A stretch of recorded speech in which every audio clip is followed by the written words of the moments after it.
You are listening to Open Mic Live. This is Rio Paris. This is one of the greatest podcasts in the universe. Make sure you stay tuned in.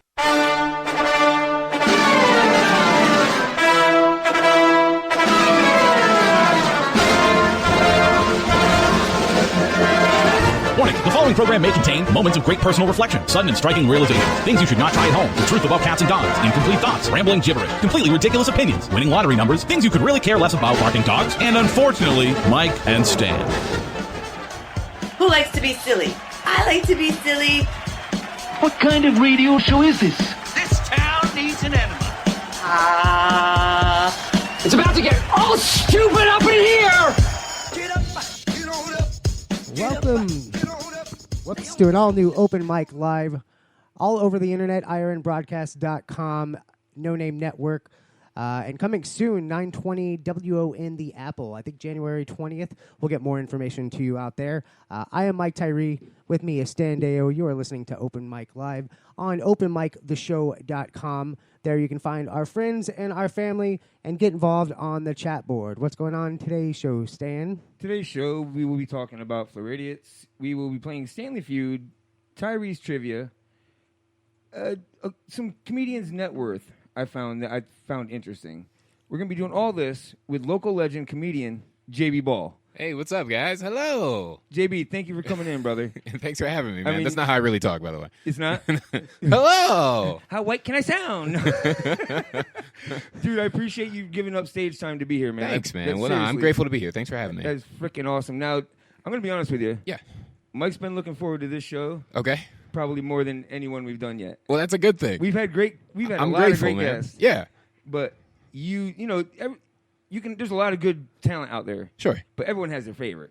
Sure. I mean, yeah, Right? yeah. That's not a crime. Right. I've got my favorites. Yeah. No, and I watched you on Kevin Hart's the Heart of the City. Yeah, yeah. I thought you were great on there. I thought you Thanks, were by man. far better than the other ones. I don't want to knock them, but Thanks. Well, it's not a contest, so it's all good. Well, as that's long good. as you liked it. yeah, no, That's it was all good. that matters. And we'll find out more about how that was. And is there another thing that you're doing with Kevin Hart? There's a streaming thing.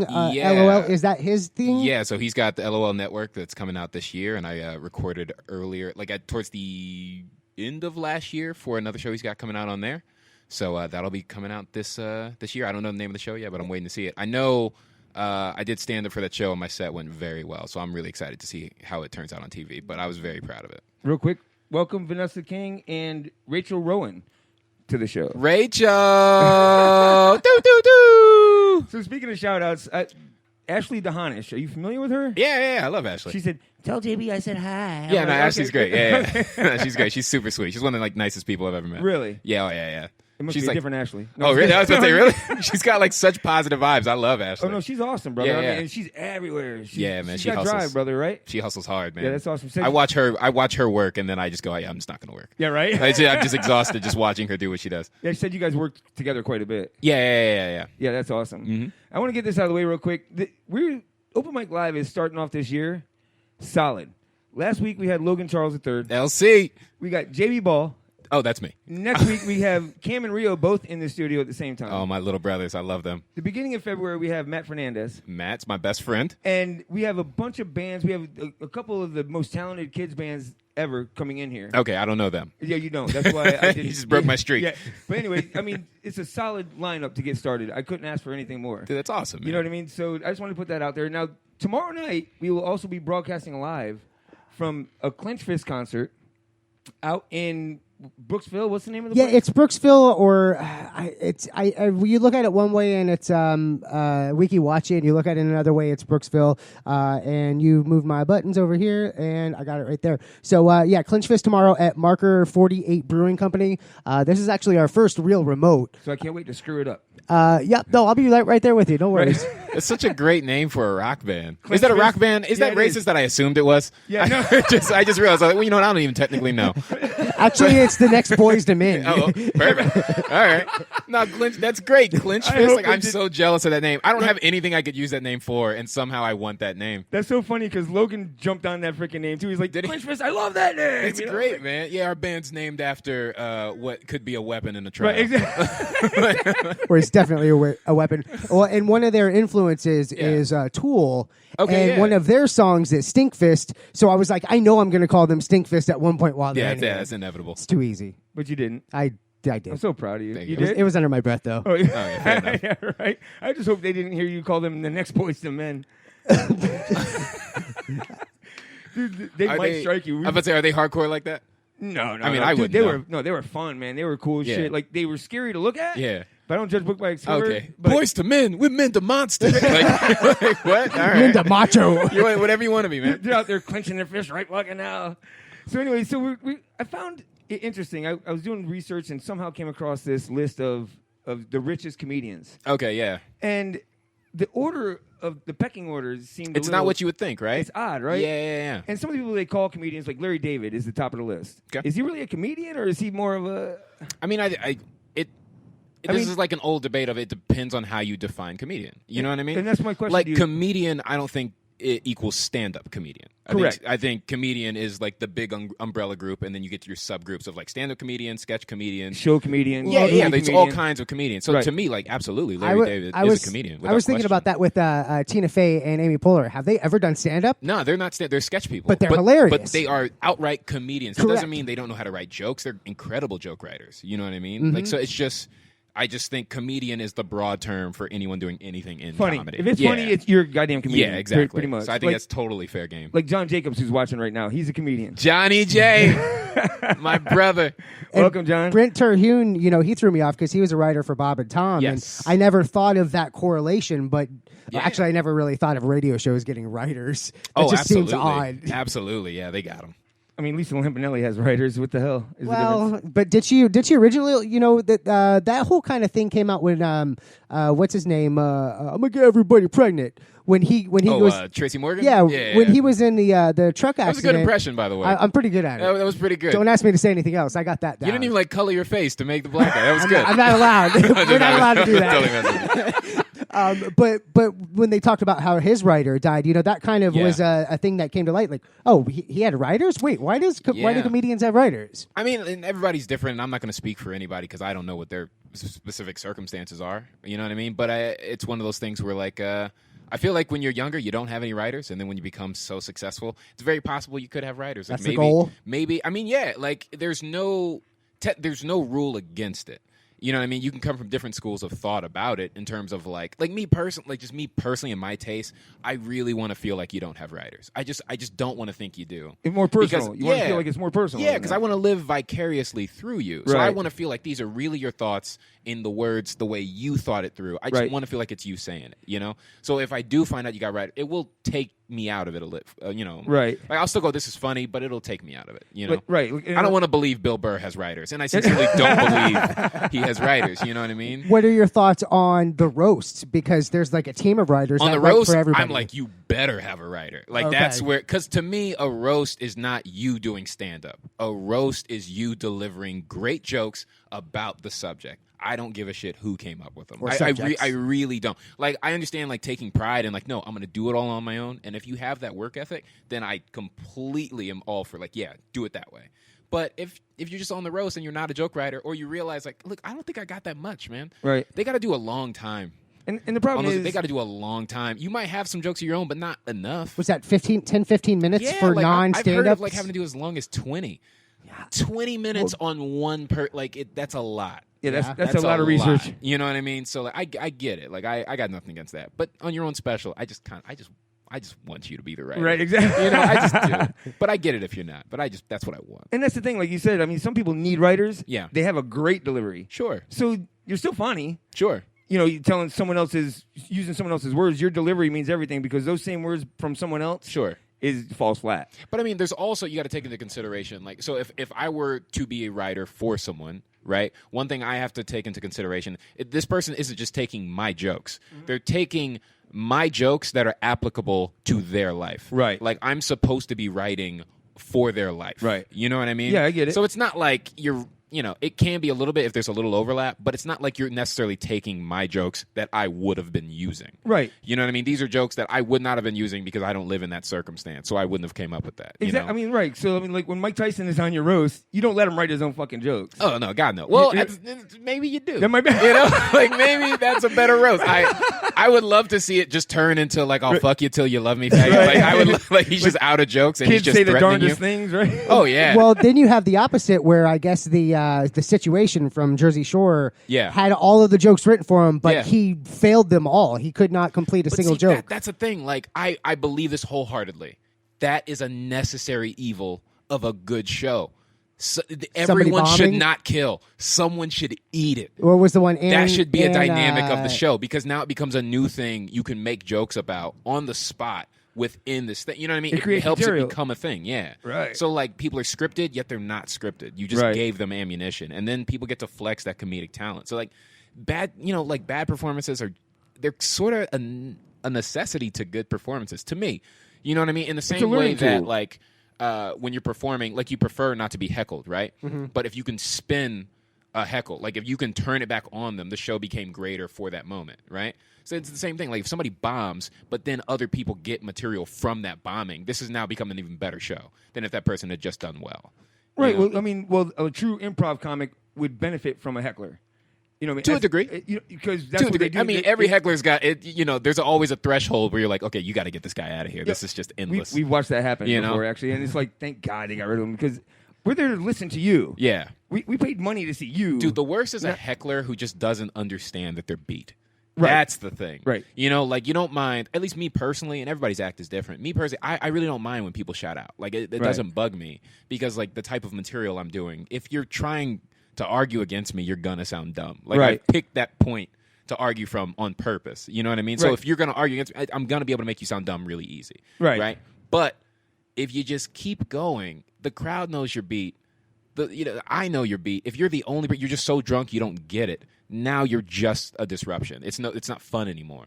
Like the fun is gone. And I know a lot of people like heckle because they're like, oh, it's fun because I want to see the comedian do the blah, blah, blah, blah, blah. But they don't get when it's over. Right. You know, that's the only time when it just, you're like, it's like catching up to the commercials on your DVR and you can't fast forward anymore. Exactly. You're like, I want to get out of this. Yeah.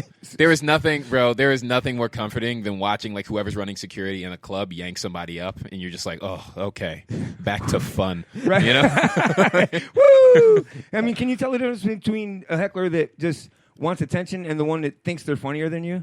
Yeah, Is there a difference? Yeah, because the ones who think they're funnier than you, they put those inflections on the end, like, I schooled you on something, right? And you're like, no, you didn't. You're stupid. Like, you're dumb. Did you hear what you said? Right. You notice no one laughed? That's because you're down there. You know, like, I never understand it, but, like, you know, I get it. I get that that's a part of the experience for a lot of people. You know, even if you don't want people interrupting, there is some part of you that wants at least one person to do something wild just to see how the guy on stage handles it. Gotcha, right. You know, just as long as it doesn't completely just throw the show under the bus. You know what I mean? Do you notice a city that's different like that? That happens more in, say, Tampa versus Miami? I've heard stories, but me personally, I've never ran into it. You know, like I've heard stories about like certain crowds are just rougher. Like I've heard stories about like in Boston, it's a lot. You become like this more aggressive type. Because the crowds are just more rowdy, and if you don't just like command them, they'll just eat you alive. I've heard that. I've never experienced that. Because they were all extras in The Wire, right? There's stuff like that. Well, that's Baltimore. That's Baltimore. Oh, okay. But but Boston's still rough in terms of that regard. I've heard Denver can be like that. I've been told their comedy scene is just so strong there that even the comics will like just bust your balls during your set because it's just like they're just such good comedy fans and they know what good comedy is that if you come with like some bullshit, they'll just call you out. They won't let you through it. So I don't know. I kind of like the idea of that, but at the same time, I can see how that's terrifying. If you're like working out a new idea, you're like, well, come on, I don't have it worked out yet. Calm down. Right. Like, this is me working on it. Right, you know? Which you tried to do tonight. Yeah. But we squashed that. It's all good. I mean, it's all good. Just call us Colorado. All right, Mikey, let's move on to a game real quick. All right. And Pop quiz, hot shot. Because he broke the rules. What rule? You did it! You did it! I knew you would! I just knew you would! Let's just do it. Let's meet this thing head on. And you were in it to win it. So before we get started, I want to go ahead and welcome everyone. LM Deo, DB Vixen, KC, Nitas, Nitwit, Gobble, and Deo Tifmani, Akeem Nonas, and Chrissy George. All to the board. You're going to be playing against all of those. You are actually playing this game to try to beat the listeners. Okay. Now, you're actually involved. We're going to test your ball You have to throw skills. one of those balls. You're a baller. Okay. I just read that shit. Throw it at that board, and that's going to determine how many points the first question is worth. Does it matter which color I throw No, first? No, hell Okay, no. I'm just making sure. No, we we're don't see colorblind. color here. All right. Oh, it didn't stick. Nope. There we So go. 3 points to the first one is worth. First question is worth 3 points. Maybe I should get ready, eh? Eh? Eh? All right. First question. Pull this out of here. Excuse me. Sorry. I'm just doing some prep work here. All right.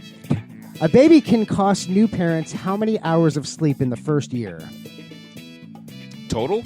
Total. In the first year. Oh, my God. 24 hours a day. 365.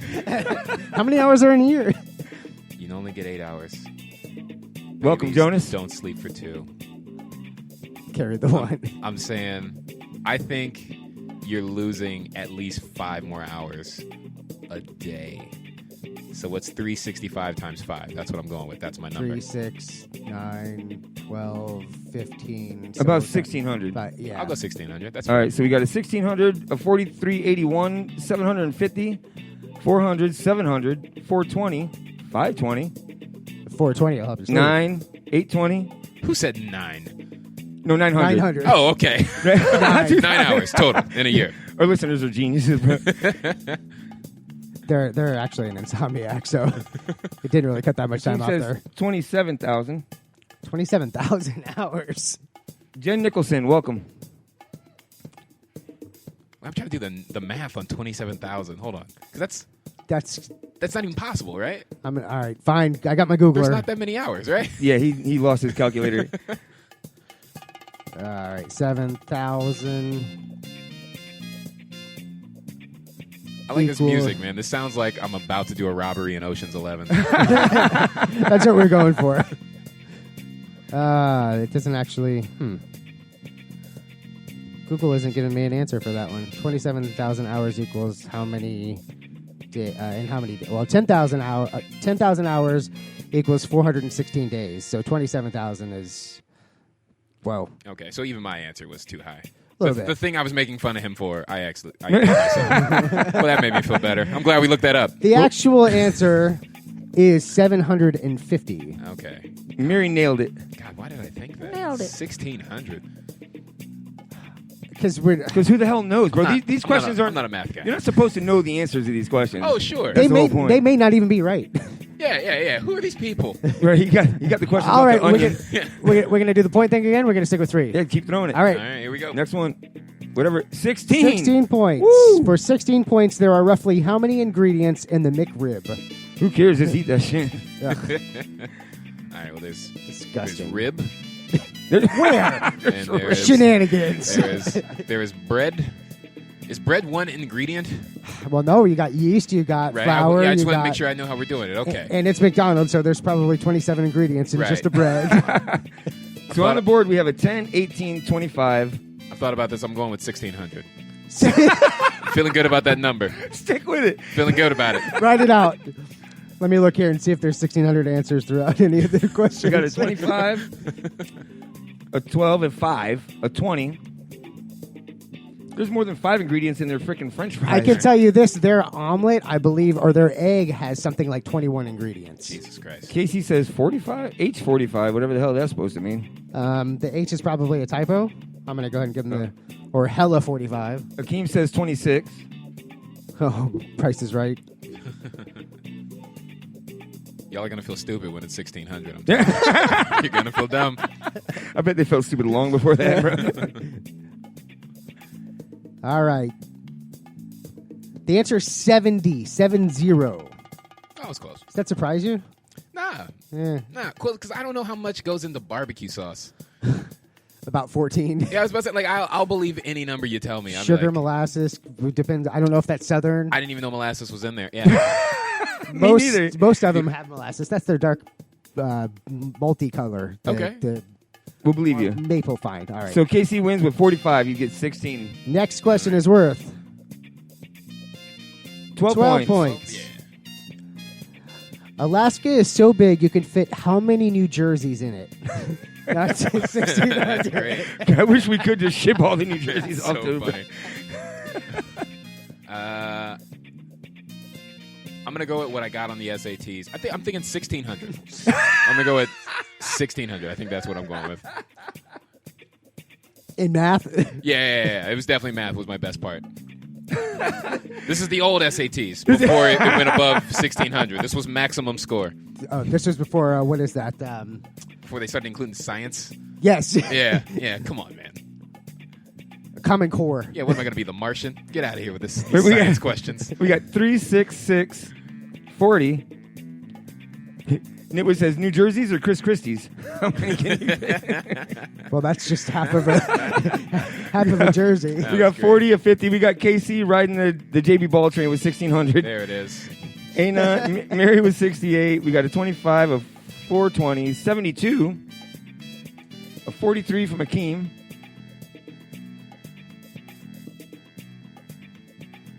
And the answer is 75. You can fit 75 New Jerseys in Alaska. And Dale gets... Wait, so you can fit more New Jerseys in Alaska than there are ingredients in a McRib? That's correct. Exactly. That is... I don't even know why I'm mad about that. Are you jealous? You think there should be more ingredients? I just feel like, come on, man. Like, try a little bit, McDonald's. Yeah, I really want to know who came up with these answers. I want to know who's the guy. Because, it wasn't some dude with a ruler or some yardstick in Alaska. It's like, no, you got to measure this direction. To the left, to up, down, up. Yeah. There's some curvature of the earth. Some cat with a yardstick just going end over end all the way across. Like, there's some guy somewhere, there's some service, and they're like, you know what? I bet you we just put a bunch of answers. No one's checking this Well, shit. he looked at the map and he took the scale. You know how you can take your Yeah. fingers and scale it out? That's all he did. Was that all? Yeah. There's like mad extra parts. Well, that didn't line up, but you get what I'm saying. I got it. I said about. It's about 75. Next question is worth how many points? It don't matter. Whatever it hit. That was 18. 18. All right. Yeah. All right. Oak trees do not produce acorns until they are blank years of age or older. Ooh. Oak trees do not produce acorns until they are how many years of age or older? We got 100, a 7, an 18, a 7, a 30. Have you ever, because I've actually done this, have you ever cut open an oak tree, like to read the rings? Have you ever done that? No. I've not personally, but I Okay. think I've been around it and I've seen the stumps that have the rings. This is crazy. So like I did this at my my uncle has a farm in Georgia, and he has oak trees. He was cutting one down, so I counted the rings. Would you believe it? 1,600. Would you believe that? 1,600 is how many I think it's got to be. I can't believe I walked into that. Yes, you can. It's a true story, man. I don't know what to So tell does you. that mean it's 1,600 years old? Oh, 1,600 is what I'm going with. Oh, That's okay. the only amount of rings I've ever seen in an oak tree. I'm just glad I wasn't really paying attention so that I didn't fall for it. If I didn't have to keep score, I would have been screwed. Cut open? She says they taste horrible. They taste Oak trees? Who the fuck are you out there gnawing on a fucking oak tree? The termites? I know they make for good firewood.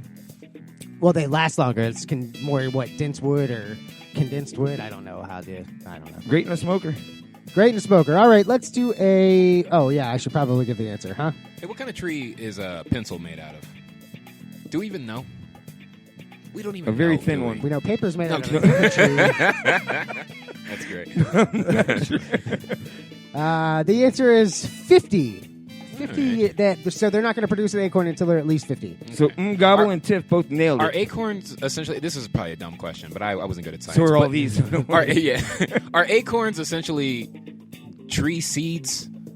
Yes. Uh-huh. So, like in theory, an acorn should produce another oak tree. Correct. In theory. So oak trees have babies at 50. Yep. Is what we're saying. Right. But they live to be 100, 100 and... Oh, that's fair. All right. That's what 200. you're saying. Yeah. That one back there is about at least 75, probably 100. How do you know that? Because I know the people that have lived here a generation before me. And they planted it? The trees were here. The trees were already here. Okay. Before this house was built, the trees were already here. So how do you know it's 75? They weren't here when it started either. No, the people that there were. This was property. Oh, okay. I know the people that have lived in the area for a while. Got you. Yeah, Now I'm with does that you. make Okay. sense? I'm sorry. I was calling you a liar. No, that's fine. I'm totally a liar. Have you not played this game yet? That's my bad. All the answers are actually 1600. You'll find out I like later. the way you just assume that oak trees just drop all their babies on their heads. Well, they do. Well, Fly! Well, I think pollen is just tree sperm. I'm not going to tell you it's not. It is. It just jizz all over the place. That'll make sense while I'm always rubbing my eyes. Oh, God. Yeah, get out. Get it out. So itchy. I've never heard that in the porn. That's a weird one. We got sat for that. Listen, I don't know what kind of porn you're watching, but I'm into some weird stuff. Right? Egg porn? Acorn porn? Itch porn. So we got Mary with 3, Casey with 16, Endale with 12, Tiff with 18, and Gabo with 18. All right. Last question is worth how many points? Oh, I'm sorry. 20. Was that a 20? That was 20. All right, we'll go with 20. I I was still laughing at gobble. That was great. First time we've actually used this, so Yeah. you're our test. All right, well, I'm not. Hey, listen, man, I wasn't a scholarship thrower. So I put a little spin on it, and it seemed to catch it. I think right. I'm just going to test that. You're good. All right. You are good. In a deck of how many cards, the king of what suit is the only king without a mustache? Ooh.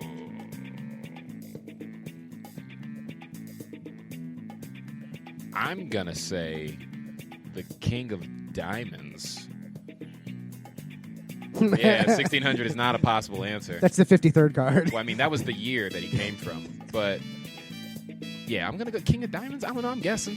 I don't think he has a red mustache. I have no idea how anybody would know this anyway. I don't even know why that was logical. I know redheads exist, and I'm like, there's no way he's got a red I know mustache. they exist. Gingers can't have Like, I know they're real. I've seen them with my own eyes. And I'm like, Gingers are not there's a myth. no way that thing has a red mustache. That thing. Well, he's got no legs. I'm not going to call him a man. He's a man on top of another man. You know? We'll call that something else. It's acceptable Well, nowadays. they've got no bottom halves. We can't give it a name. Yeah, that's you true. know? I don't identify as a king. Jesus. Today is Kiss a Ginger Day. That's right. Is it really? Is it? Yep. Some ginger made that up. All right. Yeah. By the way, I'm just glad now I know they're real. yeah, they're leprechauns. Right, that's what I'm saying. All right. I wonder if gingers stay in today because they're just tired of people walking up like, oh, I found one. It's like Irish people on St. Patrick's Day. I don't want to get Exactly. pinched. I'm staying home. Exactly. All right. In a deck of cards, the king of what suit is the only king without a mustache? That is the hearts. The king of hearts. Is it the hearts? Is there a reason? Does it list the reason? I mean, I'm sure I could Google it. I mean, There's probably 1,600 I reasons. kind of want to know that. But I don't know if your listeners don't. I don't want to make them go through that. No, we'll do it. We'll stop the I show. can Google it That's later. fine. No, I just got an Alexa. I'll ask her anything. That's funny because the guy at work says, like, he just started talking to his buddy about something. Yeah. And next thing you know, they're ordering shit. Oh, Alexa's like chiming in. Yeah, Exactly. I'll get 2 of those. Wait, what? Package shows up at the front door, you know? That's so funny. So I got to why does the king owe? And the second one there is hearts have no mustache. Okay. So people have looked this up before. All right. Enduring features, the king Sad. is the most iconic, mainly because of the awkward to play sword. But he earned the nickname Suicide Kings. That's not the Suicide King. All right, that looks too long. So we have a tie. Do we? Yeah, let's end right. this shit. Tiff with 38 and Gabo with 38. Oh, we're gonna end the show? That'd be a great name for the game, though. Gabo. Nah, let's end this shit. Let's end this shit. It'll be over soon. That's All right, funny. we've got nothing to give away, so tie it is. Tie it is.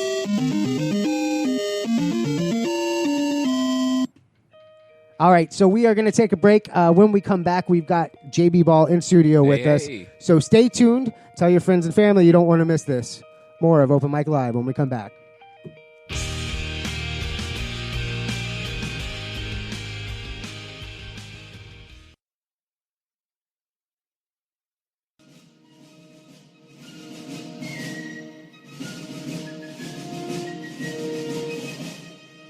This is Cam Bertrand. You're listening to Open Mic Live.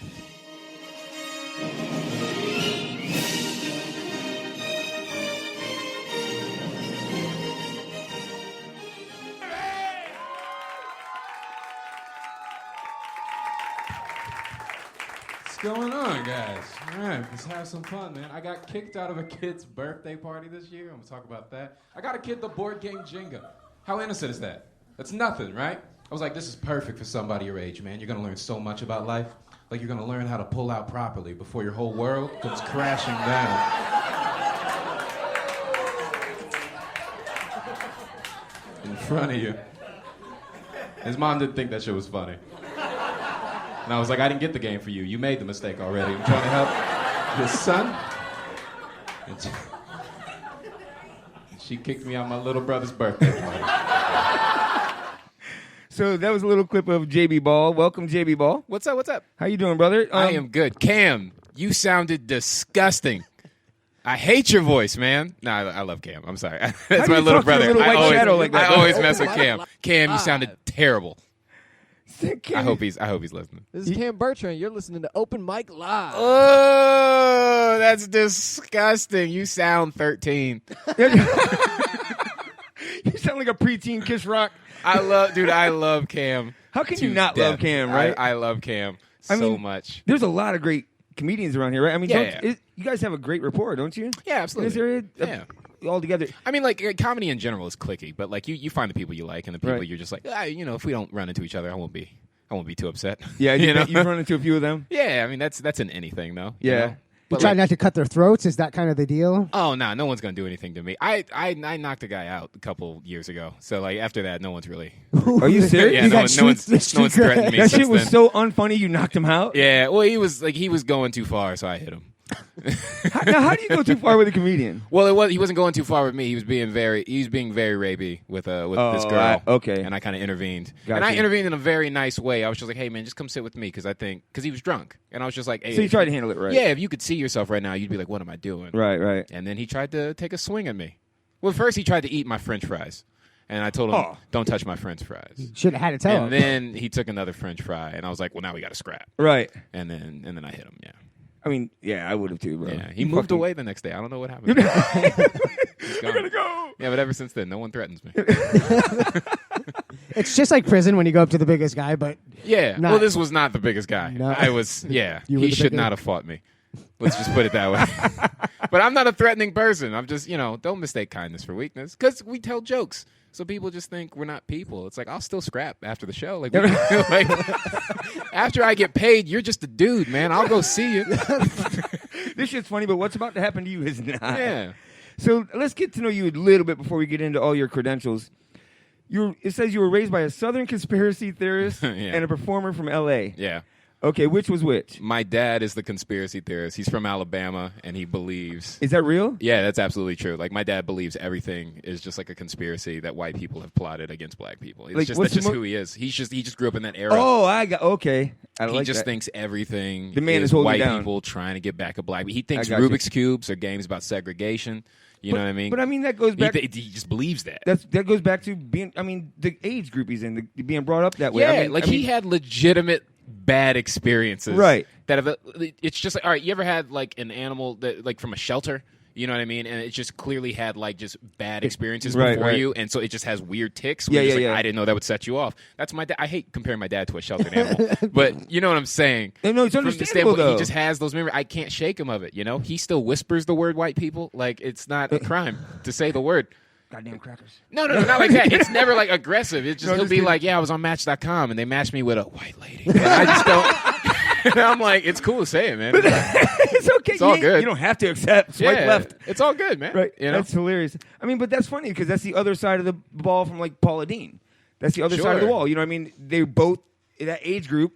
They experienced weird shit back then. You know what I mean? So it's not personal. Yeah, you wouldn't hear it and go, I can't believe they said that. You'd be Right. like, yeah, that's what they would have said. Now, if someone our age, that's different. Yeah, that's different, We should exactly. be held to a higher level of, you know what I mean, of tolerance and Sure, we grew up in a different era Yeah. of race relations, so we should know not to do that. But them, nah, they took jabs it's like at Joan each other. Rivers. Joan Rivers just spewed out all kinds of. But Joan knew she was wrong. But she didn't care. No, she didn't care, but she knew. Right, yeah. That's the You know? difference. Is she didn't That's care. why she was saying it. Right. She knew what that would do. She knew. And I love Joan Rivers. I got nothing She against stayed relevant. You know what I mean? But let's not act like she didn't know what she was doing. She did. Absolutely. It didn't just fall out. Yeah, she knows exactly what she's saying. She was Oh, yeah. just, she was arrogant. She was great, though. No, she was great. Was she great? I mean, that's part of, I think that is part of the part of being a comedian. Right. You know, like, you can't be perfect all the time. Like, you have to have your own shortcomings. You know what I mean? Your shortcomings in themselves become endearing and funny. Right. You know what I mean? If you're like the smartest person in every conversation, you're not funny. You're just a condescending dick. You know what I mean? Right. If you're forcing so you it, can't be that on stage. Yeah. You know? Sometimes you got to say the ignorant thing and act like you were totally unaware. Like, what? I can't say that word. Have you done that?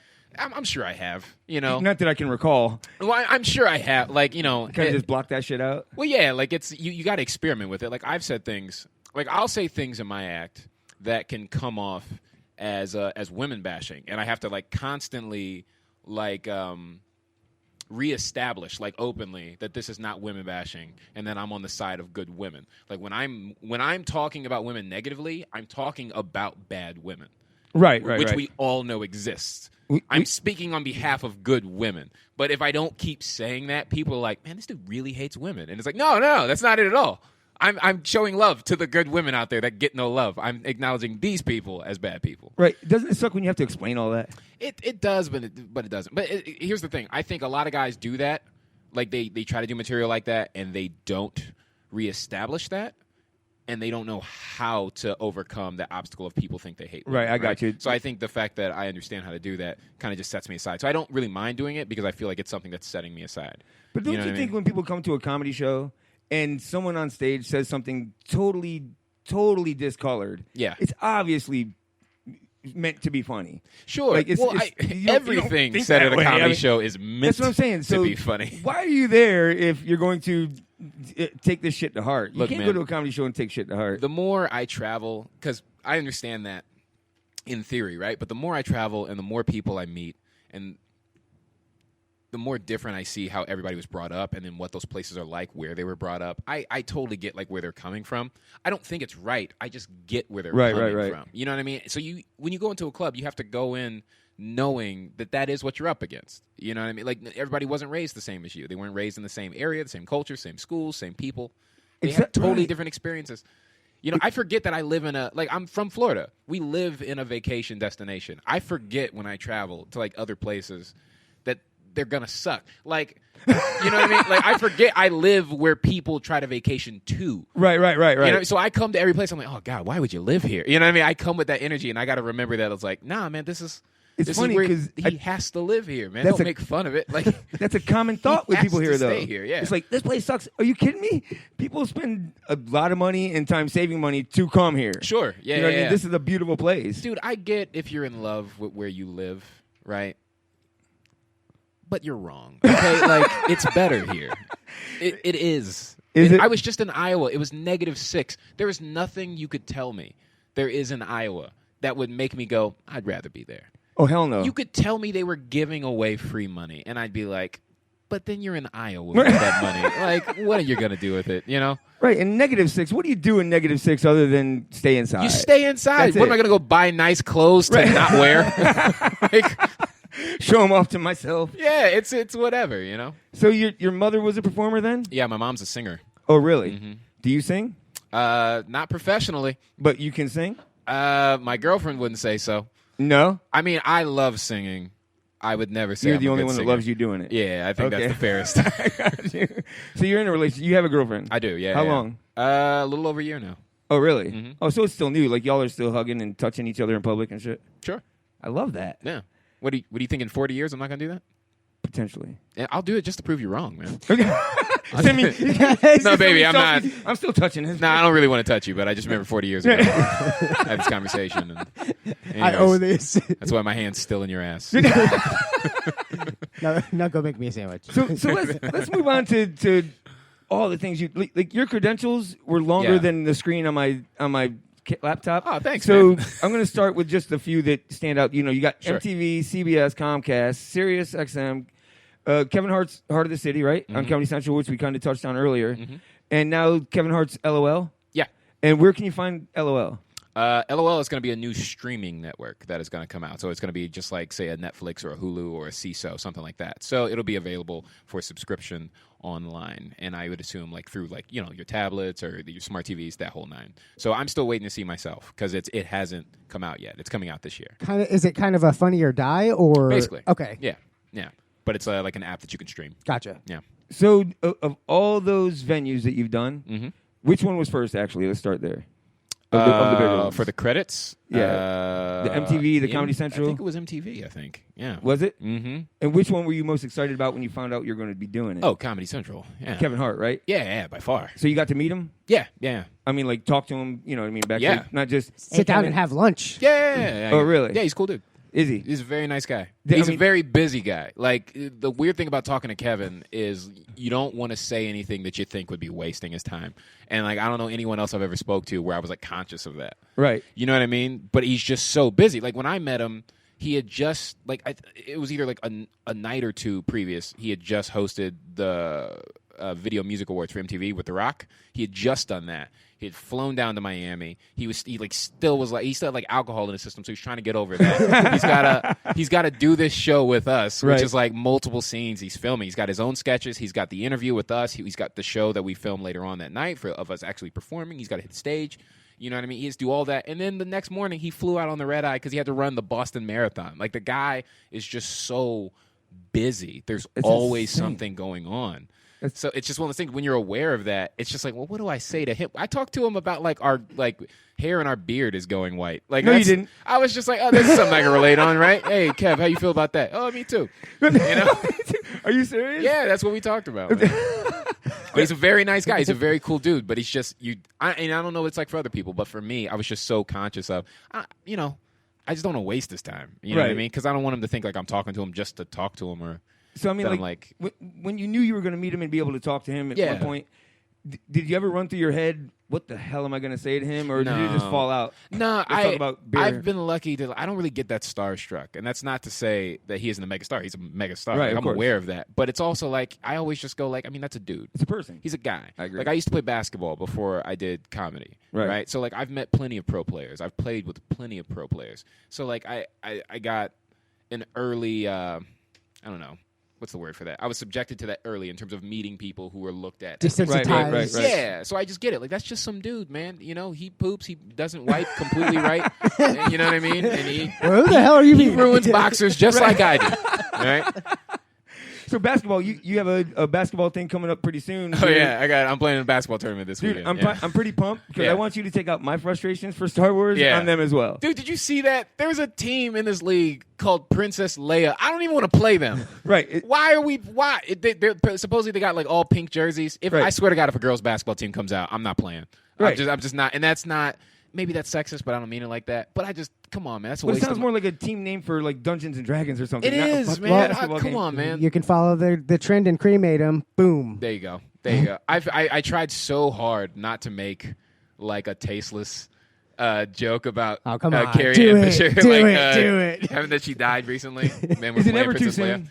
It is too soon exists. Well, did you see the bottles the pill bottle that she was cremated in? No, I didn't. She actually had a Prozac pill, like a big old mottled pill, and she wanted to be cremated and her ashes put into that thing, and it's literally like a yellow and purple Prozac pill. Bro, listen, I'm not a Star Wars fan, but I am so grateful for Prozac that she exists. Just the things that she has done. That lady was out of her mind, and I loved every bit of it. I sincerely mean it. I don't mean that in a bad way. I just, like, the world needs people who are just slightly ajar. You know what I mean? I'm not going to call her crazy, but the world needs the people that you just go like, man, what's going on with her? You need that, man. I was so grateful for her, man. She was just always weird enough for me to not be like, yeah, she's got it together. She doesn't. She just doesn't. She just doesn't. It's obviously all falling apart now, right? At this point? Sure. So you've won and been a finalist in many, many competitions, right? Yeah, I've been fortunate. Which was the biggest to you? Which one meant the most to you? Which one was the best for your career? As far as competitions are concerned, and I don't really know how to prioritize these. I mean, I get it. I realize that's kind of a difficult question. Is there one that means more to you? Yeah, because, I mean, each one of them felt special in its own right. That's the fairest thing to say, because each one of them were such different circumstances, and the prizes were such different things, and who I was up against were such different types of comics. Right. Like, the first contest I ever won, and this should be said, and you can ask Matt about this when he comes on the show, I've done tons of contests. So, and I've got this, like, people think of me as this guy who, like, crushes contests. And, like, I win every contest. I'm not sure. I've won 4 contests. I've lost, like, 20. I've lost so many more than I've won. I've just But you won lost the at last the top 4 of the of 5. list, right? What's up? But you lost at the top of the list. No, man. Like that's the thing. Like I used to lose to Matt every single contest. Every single contest, I'm getting second to Matt. Matt was murdering me for like the entire. Like we started around the same time. I want to say he started maybe 2 weeks before me, right? And he has been killing me the entire time. And it wasn't until like the last 2 years I started winning any contest. I won a festival in Indianapolis called Trial by Laughter. It was the first time I'd ever won anything, and I think that's because Matt wasn't there. Oh, he wasn't there? Yeah, he wasn't there. I mean, you spiked the mic in front of him? Yeah, I felt less accomplished and more lucky Matt wasn't there. I was like, well, thank God. Okay, well. He texted him, thanks for not showing up. Yeah, exactly. And then I came back and I did Florida's Funniest, and I won that. And then I did the Tampa Bay Comedy Tournament, and then I won that. So like I won those things in a row. But before that, I had no previous what's the word, right. like history of having been the winner of a I contest. got you. I was always just like, that guy did good, right? But I was never the guy. Never the guy. Yeah, I never was. So fuck you, Matt. No. Yeah. So like, when contests come up and people are like, oh shit, JB's in it, I'm like, man, I'm 4-20. And then Matt walks up and goes, ah ha ha, exactly. JB's in it. Exactly. Like, what are we talking about here? So now. You've grown a lot, right? Yeah, How long have you been doing this? I've been doing this 6 years now. That's it? 6, yeah. And you've gotten to where you're at in 6 years. Yeah, what's really weird is you get really impatient because you want to do more than you're doing. You always want to do more than you're doing, right? But then like when you really take it in, like how much you've done in the amount of time you're doing, like you really don't have the right to be upset. And I always have to remind myself of that. Like that'll keep you humble. Now, when you first started out, were you asking other, higher level comedians at the time for advice, or did they just automatically give you some advice? I mean, I still ask comics for advice. I don't think that ever stops. No? You know what I mean? No, because because doing stand-up's like it's an experiment. You know what I mean? And you're playing with it with the variables that you have, and you're introducing the hypotheses that you come up with, right? But then you compare your results with other people, and you go, so what did you find when you were doing this, that, or oh, that's interesting. I never thought to play it that way. And you look for your own way to incorporate those things, But from then till now, do you find that comics are coming to you to ask for advice? I mean, was there a point where all of a sudden they're coming to you? It's like, a lot of comics, and it's more local than anything because we'll have that rapport, you know what I mean? But they'll ask me for advice here and there, or every now and again, like a comic might be working for a club that I'm playing in that city, and he'll be like, hey man, I just really like this shit. Could you give me some advice on this, that, or the third? And if somebody asks, I'll always give them advice. Like I always try to like give back because people were nice to me. I remember the people who gave me advice, like sincerely. I remember exactly how I started figuring out exactly what I did and who did it. Oh, really? Yeah. So like I really try to give that back if I can. And That's awesome. Cam will talk about that because I helped Cam a lot. That's what I was going to bring up was the roast for Krishna. Yeah. We went to that. I still haven't seen it. I was out of town. Yeah, well, you might want to. All right. Cam won't send me the video. I don't know why. Because they beat him down about being little JB. Did they? Yeah, that's the thing. He has to. He gets knocked for that. It's his little stigma. Yeah, right? but Cam is really funny though. Cam's like, I don't want to take anything away from Cam, but like Cam has his moments where it's just like, hey man, I do that. Right. Well, I do that same joke in a different voice. Yeah, I'm just like, maybe say that another way, man. Right. Well, I mean, as far as Cam goes, the first time we saw Cam, the very first time we ever saw Cam, he made me think I could do comedy. Is that a good thing? No. Oh, okay. But then the next time we saw him, I realized I couldn't do comedy. There you go. Wait with the comeback, Cam. I see you. And now that guy has progressed so quickly and so. Dude, he's great. I mean, he's awesome. I'm very proud of that dude. I'm And- very proud of him. And it's because like you guys, what you do is you go out there and these open mics. Mm-hmm. I mean, how many of them do you do? So I used to be like a monster on the open mics in terms of like I was at everyone every night. You know what I mean? So I was getting up 6 to 7 times a week, which here in Florida, I understand if like if you're out of the state and you're in like a bigger market, that's not as many. But here in Florida, that's the max you can do. Right. And you can't do anymore. If you're in New York, maybe you can get up 2-3 times a night, and that can add up. But in Florida, max you can get up 7 times a week without shows. Right, because like I've seen Jared, he's hit a couple open nights a day sometimes up there. You know what I mean? Yep. So that's the difference. What you're saying, he's up in New York City. Yeah, you can do that because it's there, it's available. Sure. Down here, you got this place, Kava Bar or whatever the hell it is. You know what I mean? The different places around town because they'll do open mics anywhere. They'll try it anywhere. Really? anywhere. Where's your favorite venue to do an open mic? Side Splitters. Is it? Yeah, without question. Yeah. My entire career, that's been, without question, the most productive open mic. Side Splitters Consistently in the Tampa Bay area my entire career. Really? Because it functions like a real show. That's the reason it works. Right. You know what I mean? Like every other open mic is so, and this is, they get knocked for it, but the effect of it is a positive effect. So people don't take that into consideration. They get knocked because they charge for the open mic, and they'll charge the comics for the open mic. And people are like, well, I don't want to pay to get on stage. And I totally get that. But you're actually paying for a real crowd. Right. As opposed to you're coming in for free to a place where people probably don't even know it's about to happen. And then who knows, like, who's going to go up before you and make them be like, yeah, I don't want to watch any more of this. And then you got to go up to nobody. You know what I mean? Yeah, like you say. I mean, those people that are there to see comedy. Exactly. It's not like that's you're at exactly a bar what where they're there you're for. pushing comedy in their face. Exactly. So I mean, it's worth it. Yeah, it's the one you have to do the least amount of damage control as you work on your stuff. Right. And that's why it's productive. Yeah, because we've actually had a comedian come in before and mention that. Sure. It's like, this place doesn't charge you to do open mics. This place does. Yeah. But now you put in perspective why that's not that bad a deal. I don't think it's a bad deal. I sincerely don't, and that's because I remember how much stuff I've gotten done there by comparison to all the other open mics that I've been to. I've been to all of them. The facts are the facts. Like, I get stuff done here. I don't get stuff done there. And I don't want to drive out there. You're not paying me. You know what I mean? So, like, I don't want to drive out there to get nothing done. So where were you going to go do an open mic tonight until I there's a place downtown. I don't want to say it. Okay. Yeah. You don't want them to get publicity? Well, no, it's not that. I love them. It's that... Sounds like the one Logan went to last week. Yeah, it is. Okay. Yeah. Got it. Never mind, I got it. There's a thing in comedy where... It's Fight Club. It's Comedy Fight Club. Dude, if too many comics... We're like locusts. We will get it. shut a place down. No, I get it. It's the skulls. And I don't want bad comics coming. I'm sorry, bad comics, if you took that personal. No, you're not. But just the fact that you took it personal lets you know what you are. You know? And you know who you are. It's just that's a big pet peeve of mine, man. Like, I'll take somebody working on material all day. You can get no laughs, and I'll respect it, right? Right. As long as you're able to critique that and then improve upon it. But there's so many people who will, like, they'll go up, be awful, come back the next week, do the exact awful thing. Same mistakes, and they're no better.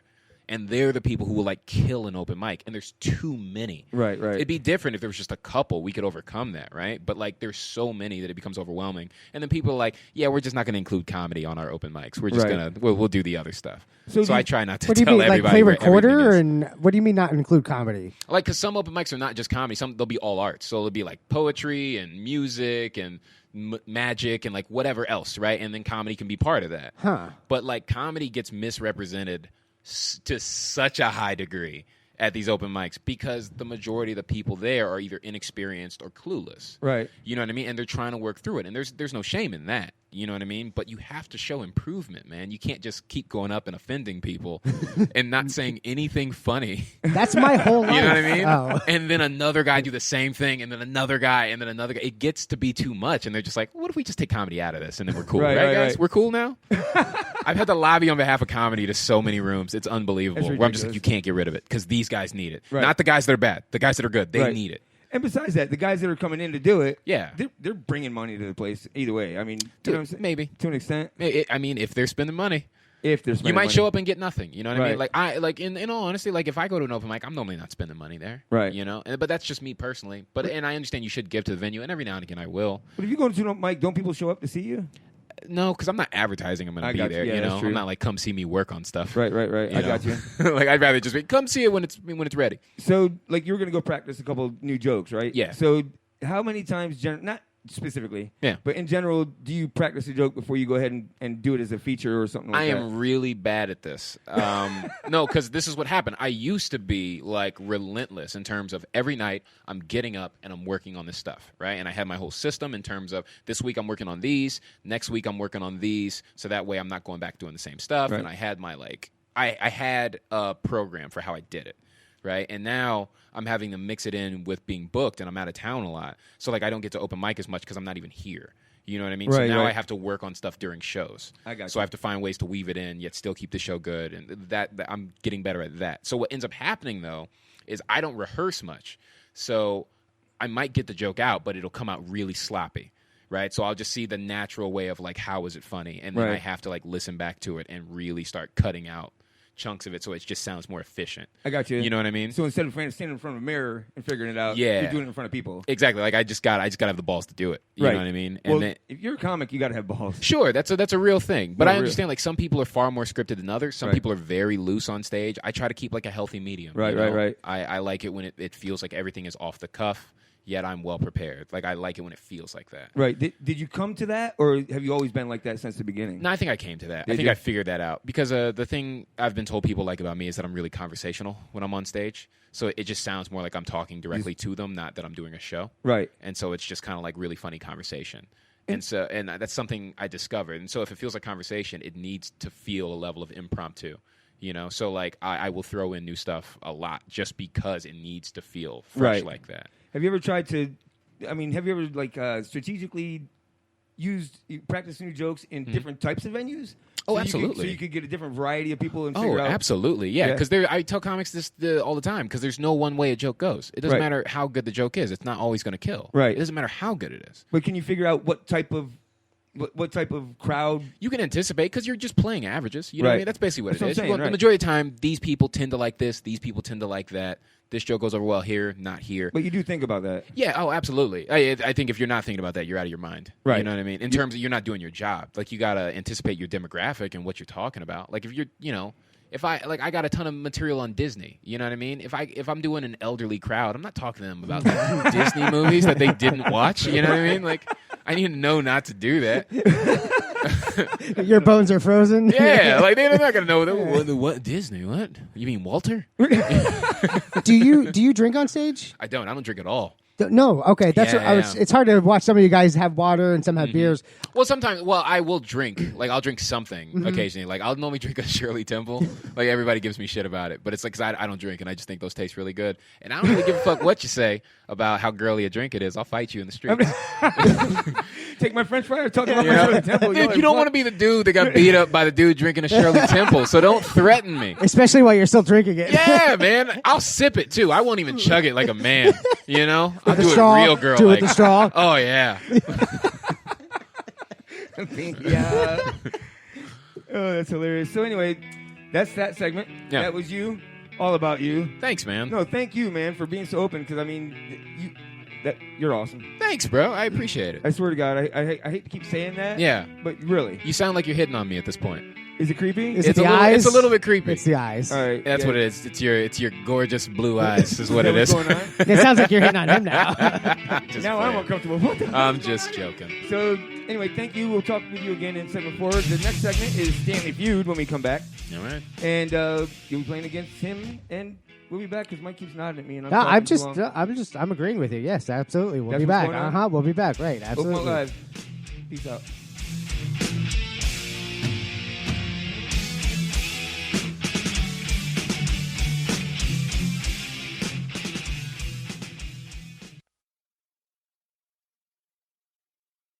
This is Cam Bertrand. You're listening to Open Mic Live.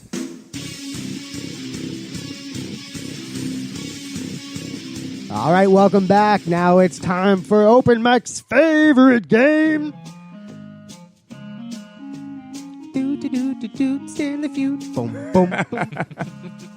All right, so this is Stanley Feud, my version of Family Feud, where I make up all the questions, and then I surveyed. This week was 67 Facebook friends. Men, women, kids. 2 more from an inappropriate number. Is that what it was? 69. What is this song, man? It's- I'm so distracted by the song. I didn't even hear what you said. This sounds like Andy Griffith is doing card tricks. That's the point. Is it's supposed to be ridiculous? We're going fishing down by the creek. It's actually great. It's the Beatles like music. so funny. It's hilarious, right? Is that what this one is? I forget. Yeah. So anyway, number 1, you get the top 5 answers. Number 1 is worth 5. All others are worth 1. The first question is, name something you don't usually cook on a grill. Spaghetti. Usually. Yeah, a baby. Why'd you give the answers? Yes. Why'd you give the answers? That was just rude. Oh, that's awesome. I did great. Okay, so everyone gets that one. Soup. Spaghetti was on it. 15 people said soup, 12 said spaghetti, 10 said eggs, 10 said veggies, and 3 said cake. Everybody gets He messed up and 5 launched points. the answers. Oh, you were supposed to name something that you really do cook, though? That's correct. Oh, the question was just something you don't cook on a grill. Right. All right. So, baby's fits. I'm not good at this game. All right, so that was a warm-up. Let's go for the first question. All right, so the actual first question is, name your least favorite comedian.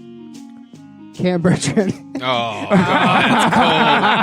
that's cold. He meant the old Cam Bertrand, not the I saw you the second time Cam. The young skinny Cam. We got Nitas with Seinfeld. Least favorite comedian.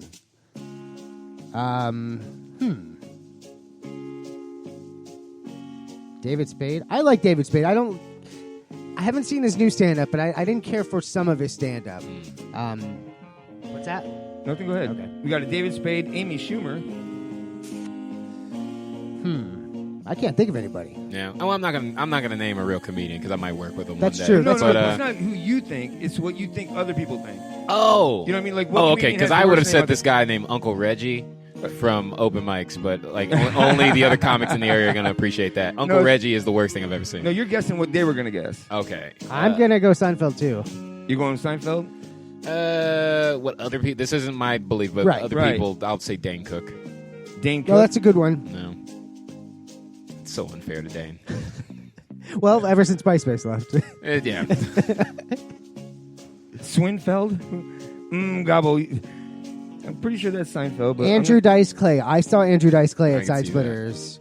And it was just like back in 1985. Did it feel like that? Yeah. It did. The I didn't jokes get to go to were that old show. and stale. Yeah, and, okay. Fair enough. And he still thought he was on top of the world. That's how he does it, man. And he even had a cigarette, like he was smoking it, but he never smoked it. Yeah. That's yeah. weird. I'm not going to comment. In case you work with comment. him, sure. One day he might be like, hey, JB, I like how you. I'm like, Yeah, okay. yeah, because Dice listens to us. I heard what you said. I'm sure you're saying on the radios. Hickory dickory dock. Open mic and So Matt says Seinfeld. Sorry, man. Man, Dane Cook and Seinfeld are kind of top of the list here. No. I mean, they're very polarizing. They really are, you know. I like Schumer. I will say that her politics have kind of put a bad taste in my mouth. Sure, she's definitely like evolving into a new thing. Yeah. You know, like what she came out as is not what she currently is. Yeah. That's a thing. I liked Amy personally like much more when she first started, but only because I could relate to more of it. You know. It didn't seem as forced, did it? No, well, I mean, like that's the thing. Like she's in an interesting position because she's having to speak to a wider group of people, and now she has a core audience. So she needs to speak to her core audience. Right. You know what I mean? Forget us. Yeah, that's the thing. We're not her core audience. So like, I think Amy's great personally. I just think the challenge in front of her makes her more polarizing. So it's easier to not be as into it if you're not a part of that group. And she helps the challenge by putting her political views out there and Sure. attacking people. That's what the problem. Anytime you go political, you're gonna be polarizing. You know what I mean? It just is what it is. Yep. Is it polarizing or is it just ridiculous sometimes? A little both. I think column A, column B. So we had a 12. We had a tie with the first answer. 12 people said Amy Schumer. 12 said Carrot Top. 9 said Dane Cook. 7 said Seinfeld. And 6 said Andrew Dice Clay. Out of curiosity, can you see how many of the people who said they don't like Amy are men? I'm just curious. I do have the. Oh, okay. I can tell you, but no, I don't. All right, I don't yeah. record Yeah, let me that. know later. Let's not put that on We'll the talk record. about that. I would bet most. I would think it's most. Yeah, I would think it is. I like to watch the comedy. She's not specifically trying to talk to men. She's just open. Like if you're a man and you're into it, cool. But I'm not specifically going for you. So that's Look, right. rightfully so. You know what I mean? So the next question is: name something you have in your glove compartment. Yeah. Not gloves. This is Florida. That most people would say. Yeah. Can I say 2 things? Sure. Do I gotta pick one? Nope. All right. Well, I'm going with your registration and napkins. And a straw or a fork. Yeah, like whatever thing you kept from Wendy's.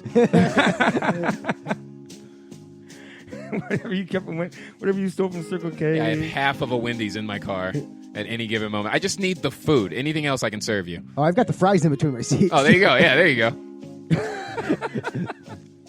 That shit does suck too. When It you does. Go to clean out your car and you find those fries in between the seats. Yeah, man. Well, I like. There's a big gap between the seats in the truck, so I can actually fit my hand down and grab it. Yeah, nah, man. Once The something's 10-second down there, rule. it's gone. 10 That's for me. rule. I give myself 10 seconds because I'm driving. Oh, is that what it is?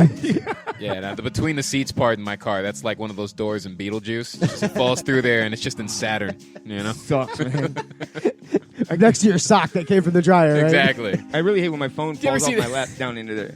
See what? I might be dating myself, but did y'all ever see the episode of Ren and Stimpy where they went to the moon and then they realized that that's where all the missing socks had landed? Do y'all not? Okay, No, that's, I watched the hell out of Ren and Stimpy. I just don't okay. remember that. Yeah, that's for some reason I've never forgotten that. I I'm was gonna like, go find is it. this a time to bring that up?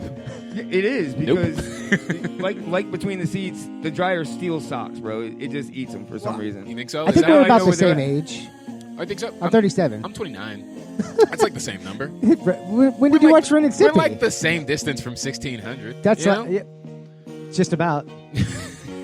Okay. So 13 people said napkins. 13 people said paperwork, registration, insurance card, yada yada. Gun. 8 people said gun. 7 said CDs, and 4 said tampons. I Uh-huh. will tell you later how many men answered that. All right. 4. Right. Just 4. Just 4. I just like the idea of just some guy like, you got to be ready, man. You just got to be ready. What if you get a nosebleed? You never know, man. I'm saying, well, if you got a chick, she's ready to go, but she ain't ready to go. You know what I'm saying? Like, wait, what? How does that work out? Yeah, that's... So, number 4. What country would you move to if you had to leave the U.S.? Oh, what most people would say? Most people would say Canada. Because it's close. They don't like to leave. They still speak the Lazy language fuckers. for the most part, yeah. I like, I'm pretty sure I spelled that wrong. Sweden? So isn't that the one where like 60% of your income goes back to the government, but they take care of you for everything? I think that's correct. I would totally do that. I also know Sweden is the place where all the beautiful people are. That's how I've heard it described. Yes. So, It is. You know, I'm sure we'd all want to move there and I'm okay with that. lower that number. We're going to create the curve. Exactly. I would love it if that was like part of their immigration law. They're like, you're just going to throw off our ratio. I just... Nope, we're too pretty. Exactly. Casey says Mexico. They're taking their driver's license pictures, and they're like, make a duck face? And they're like, nah, that's not a good one, man. It's just an Instagram office, Yeah, basically. Back to Germany with you. Canada. We got a bunch of Canadas on the board. Philippines. Yeah, you could be you could be the king in Philippines. That's the guy who's just like, I've got $10 and I need to make it stretch. Right. Where am I going? Going to Philippines. It's like 4 times, right? Yeah. Something stupid like Yeah. that. I could do that. He's going to get there and realize he can only live for a month. Right. You're going to eat so many 4-for-4 meals, bro. Yeah, now you're working on the streets next to a lady boy wondering how it got to this. Eating water with fish eyeballs in it. Oh, good Lord. All right. 14 people said Canada. 10 said Australia. 9 said Ireland. 9 said New Zealand. And 7 said Italy, which New Zealand wasn't even on my radar when I made that question. Well, I love that. No, but I love it because it's just basically all the whitest places that speak English. And that's what people chose, basically. But that's how I reasoned it out. I was like, well, this is white, speaks English, and is close. Right. So it's got to be the best one, right? All right, so quickly, we have JB with 15, Nitas with 11, Tip with 15, Gabo with 11, Endale with 10, Mary with 6, LaBurns with 7, LM with 7, and Mike with 6. Huh. So step your game up, community. This last question is worth 10 for number 1 and 5 for all others. Okay. What would you save first if your house flooded or was on fire? Fuck! That's definitely my answer. I'd say fuck. I'm going dog. I'm assuming Love Burns has her feet, right? She says thanks. I guess I'm on my own. Look, Sadie can't get up by herself. You know what? I take it back. I would say, of course it did. That's the kind of person I am. You'd say what? I'd be like, of course it did. That's what I would say. Is it a one-word answer? It's whatever the hell you want. Yeah, I'd just be like, of course this would happen. Right. That's exactly what I would say. Where is the fire? Yeah, exactly. And I live on a second story, you know? So I'd just be like, yeah, of course this happened. Sure, it figured out a way. You just hope the cat lands on its feet, throw it out the fucking window. Matt says Pat. Pet smoke? Oh, your bud? Smoke all your bud. Wait, was he worried? Was he worried like it drowned out his bud? Well, Like he couldn't find more? Or maybe he was smoking and he dropped it. He caused the fire. Oh, okay. Nita says computer. Wait, I'm confused. Wait, can you say the question again? Was it a fire or a flood? Either one. Oh, okay. A disaster. Got you. Okay. Yeah. I didn't want to narrow it down, man. My listeners get a. Oh, I would say very different things for a fire or a flood. You would? No, of course not. Okay. Exactly. That's it. God damn it. All right. 16 people said pets. 13 said kids. 10 said laptops.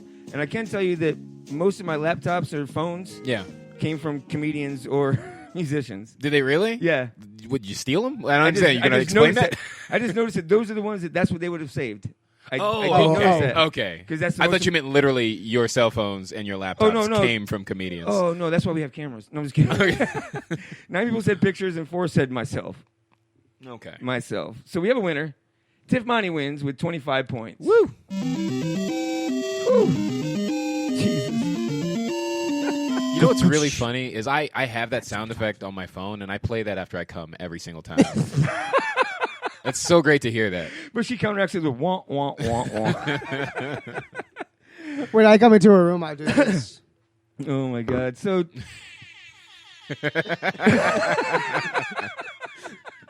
And it lasts about that long. And I'm done.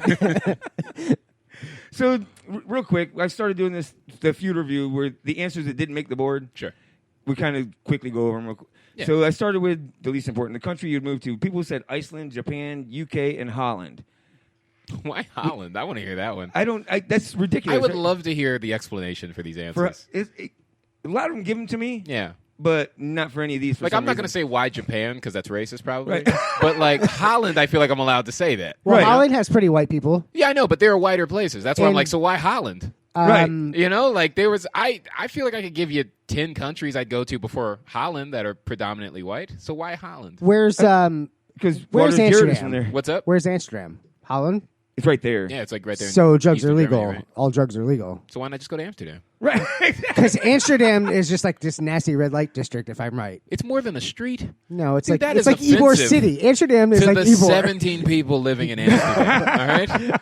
Would you rather live in Las Vegas or just outside of Las Vegas with access to it? No, I'd rather live in Las Vegas because if you're just outside Las Vegas, you're near way too many dead bodies. Yeah, you know. it's true. I'll take in the city, man. I don't want to be an accomplice to something I didn't know happened. Oh yeah, you got 3 dead bodies in your front yard. How do you explain that? I don't know how to explain that. Actually, they're not mine. You've seen Casino? I don't know. So anyway, for glove compartment, we got gloves, which not in Florida. Not in Florida. Right. Yeah, it makes no sense. You're a murderer if you have those in your car in Florida. Condoms.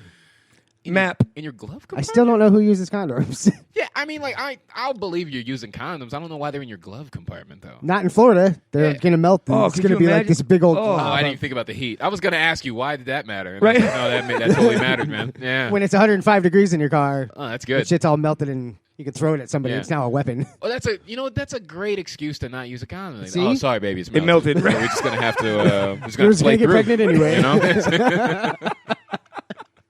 So then your obvious map, flashlight, and weed. No, I don't you put my keep weed in that my on you so you can eat it when you get pulled over. Yeah, flashlight doesn't make sense because we've all got cell phones. Right. Now. That's true. That is true, actually. What was the other one? You said flashlight. What else? Map and weed. Map and weed. We got a cell phone. I don't keep my weed in my glove compartment. That's the thing. Look, I've never done drugs. Right. But If I you just feel did, like when people explain to me how they use drugs, it doesn't seem like they were using their heads. That's what I'll say. I don't get why the glove compartment's the place for the weed. It's not. It was a good place for the bong, but welcome, Logan. You can't Charles. arrest somebody for a bong, right? You can't. as long as it doesn't have, as long as it hasn't been used. If Right. it's been used, then yes. Okay. Then it's paraphernalia. Because I've never smoked, so this is a dumb question. But what else can you smoke out of a bong? Tobacco. It's tobacco and opium. Okay. Oh wait. It's like a laundry list. I'm gonna be meth. Well, I mean, now that we're talking about it, really. Pretty much anything you can smoke out of it. Since you brought it up. Well, all right. Well, what is it? Is it? I guess I'm thinking of the opium cubes that are flavored, right? That are not opium, tobacco, right? Isn't that just the other thing? Well, you can smoke Wait, there are spice. Isn't spice flavored legal? Opium cubes? Oh, sure. Not opium, but opium's flavored too. Really? Oh yeah. Well, there's actual smoke shops that they have the what is it? The 8 fingers that come out. They can smoke them, kind of like in Turkish. Yeah. They're like Turkish pipes. But yeah, there's apple flavor, and it's just like the vapes. Bro, there should be a show like on Travel Channel where you just take me around the country and you just explain to me what this drug does and just watch me go, why? Why would you do that? What? That should be the show every episode. That'd be awesome. Every day I learn something new about drugs. I was like, for real? Just read all Who the would do Florida that? stories. That's unbelievable. Yeah, no kidding. So the last one was least favorite comedian. I'm just going to run down the list real quick and then we'll go over it. But Lisa Lampanelli, Rosie O'Donnell, Will Ferrell, Jim Carrey, Mike's favorite, Gilbert Gottfried, Richard Lewis, Kathy Griffith. It's Griffith, right? Griffith. And Patton Oswalt. Now, how can you hate Patton Oswalt? Griffith, right? Yeah. Not bad. But how do you hate Patton Oswalt? I mean, he's not even like. Well, you can hate Patton Oswalt if you can't follow the references. Is that what it is? Yeah, he does. He does like really niche references. Like he's really good at that. But it's the same. I don't feel like the same people like these two people, but I feel like they're attracted to them for the same reasons, right? But I think Dennis Miller and Patton Oswalt are similar in that their content and their knowledge is so highbrow, right? In terms of their understanding of it and how they like to progress through it, that if you're not like really smart and really with them, you'll get lost really quick. Like every NFL fan ever. And that's the thing. Yeah. So it's like I totally get that. Like I like Patton Oswalt personally, Right. but I can totally see how somebody wouldn't like Patton Oswalt. That wouldn't surprise me at all. Oh no, because you know? like you said, it's a distinct niche. That guy right there. Yeah. But like Dennis he's Miller, phenomenal as long as you can follow. Everything I've seen from him, I like him a lot. Yeah. But I also like Dennis Miller's stand-up. But like he said, I think the NFL was the wrong spot for him. Yeah, he was too smart for us. Oh, yeah. I mean, give me a break. Right. Unless he came with an interpreter, there's no reason for him to freaking be on it. It's hard for me to believe there were like football fans in Nebraska watching Dennis Miller. Like, I like this guy. Yeah, that's right. The Trojans. Yeah, right, this guy exactly. speaks to me. That's gonna be funny as hell. But like one of mine that I used to like when he first came out, and then he just wore me out was like Jim Carrey. Yeah. Now, don't get me wrong. I appreciate these people are successful as shit. Sure. I appreciate that. I don't have to like them. But you're talking about as a stand-up, right? Yeah, as a stand-up. Because I as a kid, he was like one of my heroes. Mine like too. in terms of like like he is what Kevin Hart is now. Gotcha. In terms of movies. Like, I bet you kids right now are looking at Kevin Hart like you don't get funnier than this guy. Right. You just don't. No, it's unbelievable. He's a hilarious. clown. He does things like nobody does, and that's who Jim Carrey was when I was a kid. Right. What was that? Ace Ventura? Yeah, that's Ace Okay. Ventura. Liar, Liar was like that was the go-to. And then he me. went to Truman Show and was like, "Meow." I like Truman Show. I like the Truman Show too, but it wasn't Jim No Carrey bull, that we knew. Jim Carrey has yet to do a movie I didn't like, but I didn't see that Penguin movie. I loved it. It was awesome. To be fair, I didn't see it. Penguins Poppers was awesome. Was it all right? Okay. It was great. But yes. barring that movie, he is never the Majestic. I thought that was great. The Number 23, I love that movie. That was a good movie. Yeah. Like Truman Show, I think is great. Truman Show, I think is iconic. Like I really do love that movie, and I know people are like very got a hit or bad miss rap, with it. dude. I love that movie. It's a great I love movie. that concept. I I thought think that was great. People hated it because they weren't used to seeing him in a serious That's the thing. role. But it's just like that doesn't make it a bad movie. That makes you a bad movie watcher. Sure. You know what I mean? That's a real thing. I'm trying to get people to understand watching a movie is a skill. Right. People talk about it like they're the ones who get to critique. You don't get to you're good at it or not. Right. That wasn't bad. You're Right. either good at it. Like I cry at movies all the time. Oh, yeah. All the time. I'm not afraid to I cry because I'm better at watching movies than you. I can get that into it and feel something. Right. To me, that's a skill. That's not a weakness. I mean, I cry You know, watching Undercover Guys Boss. go like, I ain't watching that. This soft shit. Right. You're like, dude, a great what? movie. What are you, a sociopath? You know? You're going to watch The Lion King, Mufasa dies, you felt nothing? Man up. Dude, I'm turning you into the police. Damn it, Simba. He got what he deserved. Yeah, Don't man. be a bitch. I just watched, what's the new Will Smith movie? Collateral Beauty? The movie's amazing, man. It's great. And you'll cry 12 times. You'll tear up at least 7 times, sincerely. Oh, he was great in, what was the one? 7 pounds. 7 pounds? 7 pounds is amazing, bro. I cannot watch that movie and not cry. I cannot. That sounds And like a I new dare drinking one of game. you listeners to see me in the streets for saying that. I knock y'all the fuck out. Hold on, let me put my Shirley Temple down. Yeah, exactly. It sounds like a new drinking game to me. You got to drink every time you cry during that movie. You'll forget that you're gonna sad. get wasted. You're gonna you're gonna get wasted. That movie is so sad, but it's so good. So you brought up Will Ferrell. Now I love Will Ferrell. But Will Ferrell's another one of them. There's people that hate 50-50. him, and there's Yeah. people that love him. Yeah. And I think it is almost split 50-50. Yeah. Do you like that type of Well, I think all comedy should be polarizing. Like, Yeah. there's no one. I always say this: there's no one that everyone likes. That person doesn't exist. Like, they don't exist. They're not even close to existing. Really? You know what I mean? I'll throw this out there, and this is like you'll understand like how this is skewed in a way, but how this is. It's my point is still clear, right? I always tell comics that your job isn't to make the entire room laugh. That's not your job. They don't all have the exact same sense of humor. You're not going to get them to all laugh at every single joke. It's not going to happen. Take somebody like Jerry Seinfeld, for instance, right? It's agreed whether you like him or not, Jerry Seinfeld's one of the most successful comedians ever. He is. You know what I mean? Let's say, hypothetically, Jerry Seinfeld made $20 million last year, right? He makes $20 million, and that's just from, say, doing stand-up. Right. That's just what he banked on stand-up, right? That's $20 million from the people who were willing to spend money on him, right? But if you do the math, that doesn't even take 2% of the population of the country. Right. Yeah, yeah. You see what I'm saying? Yeah. So you're saying 98% of the country doesn't like a guy that we all consider one of the best of all time. You know what I mean? But he's been doing it long Most enough. people don't like anybody. Right. Most people dislike the guy you like. You know what I mean? Yeah, so I got you. So to me, it's like a relative thing. There is no guy that everyone's gonna like. There's never that guy. Like you can say like half the people like him and half the people don't. And I'm like that percentage in itself couldn't even be accurate. You know what I mean? Right. I thought No, I get everyone it. loved Cosby. I don't understand. They didn't know they were loving him. Oh, okay. But I mean, I think he loved him a little more. like you were saying about Patton Oswalt, like Yeah. you understand how you could or could not like him. Sure. You know what I mean? You ever have people that just they like someone so much they just can't understand why you don't like them, and they just try to convince you? Yeah, well, I've been on the other side of that. Like, I think Chappelle is the greatest comedian of all He time. may be. Without question. He may be. Non-disputable. The only person I'd listen to above him is Pryor. The only one. And it's only because he's an evolution of Pryor. Right. It's the only reason I'd listen to that argument. Right? Dude, I agree. So to me, but I've met plenty of people who are like, I don't like Chappelle. He's just too obnoxious. I go, what, obnoxious? He's a comedian. Right.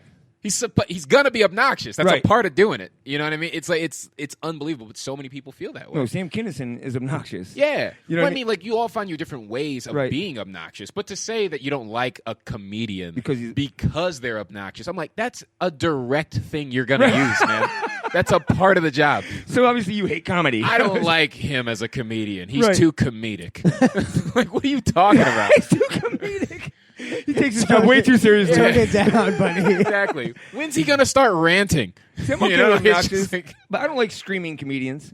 I don't care for. It's in my opinion. You know what I mean, Yeah. I don't care for the Sam Kinison, that whole, and I don't care for prop comedians. That's fair. I mean, dude, it's a comedy In my subjective. opinion, you know what I mean. No, for that's the thing. Like me, bro, like I don't like the puppet guys. Like I'm Right. not into that. The ventriloquist. Yeah, people, but right. like people are into that. So I just go like, yeah, well they exist for somebody. Jeff Right. Dunham It's all has subjective. 17 specials on Comedy Dude, Central he's for got a all reason. those things, man, Dude, and I it's- can't name one of them, but he's got them. You know, I mean, I like Jeff Dunham, but I can understand how someone would. I mean, I you liked know, him at first, and then it was like, okay, this dude's talking to a sock. it gets it's cool. it gets old kind of quick. Yeah. It's cool. Got it. Shit wasn't funny when I was doing it. But anyway, so I mean, is it? I don't want you to try to put it out there, but is there a comedian that you think more people should like? Yeah, John Mulaney. Yeah, Yeah, I think John Mulaney's incredible. really. He's funny. John Mulaney's incredible. Anthony Jeselnik's amazing. I love Anthony. Who are my new guys that I just absolutely love? Tom Right. Segura is like one of my favorite things ever. I love that guy. Right. I love Tom Segura. I mean, I'd like, say those are my three. Like those are my main three that I try to like openly force upon people. I'm like, no, watch the shit, man. Just watch it. Thank me later. Is Watch it. Anthony Jeselnik doing anything ever since his show? I haven't really seen much of him. Well, I mean, he just he came out with a special last year called Thoughts and Prayers. It's on Netflix. It's Okay. amazing. I'm It's gonna watch it. really, really good. What are your thoughts on? I don't know if you get to see this, but Yeah. a lot of these comedy specials, and I bring this up before. Yeah. 4 stars, 3 stars, 2 stars. They're usually in the low stars with these stand-up specials. What are your thoughts on that? Well, it's hard to say because the more experienced I get in this, the more my critiquing of the specials change. I used to critique exclusively as a fan who was into what they're into, right? And so I judge from the place of, if you're not like the thing I already love, then you're somehow doing this less good. You know what I mean?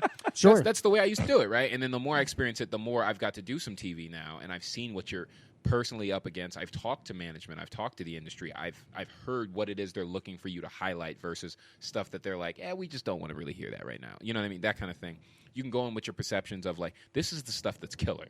This is the stuff I love. And they're like, but that's not the stuff that's going to like set you apart. We want to hear you talk more about this stuff. So like when I'm watching the specials, I feel like I'm watching them to a degree do the thing that they were told to do the best way they could, the way they could. Right. But I don't feel like I'm getting to necessarily see exactly what they wanted to do. So I'm a little less inclined to judge them now.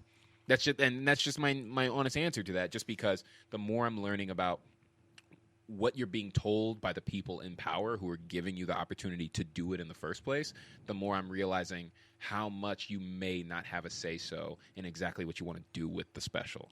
So I think a lot of times when I look at this, like the ratings, like say on Netflix, I think they typically are fair.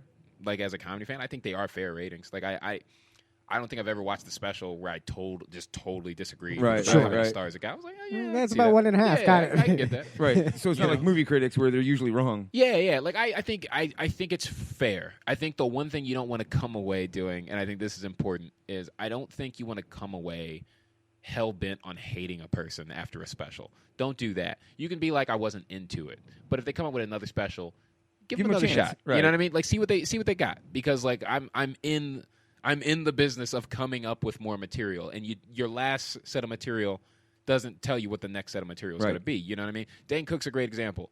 I wasn't the hugest Dane Cook fan, but he has one special that I absolutely love. Like love. Madison Square Gardens? No, that was it. Vicious Circle. I love Vicious Circle, and a lot of people that's not even their one. But to me, like those stories are so funny. Right. They're just such good stories that I love that special. And I was a guy who was never into Dane Cook. And then when I saw the other stuff, I was like, I'm just not as into it. Still. But I don't dislike Dane Cook. I just go like, he did something I really enjoyed, and I enjoyed that thing. So after listening to that you really enjoyed, yeah. Did the other things have a different perspective for you when you listened to them? Or Yeah. Like I've gone back and watched specials, and I got like this new appreciation for them, because I can kind of get an idea of like why they'd be talking about that versus something else. It's kind of weird, right? You know? Because your mind just is like, all of a sudden you have a different approach to this person. Absolutely, yeah. And one thing to take into consideration is when you're watching a special, you don't know, as the viewer, you don't know what that person's goal was with that special.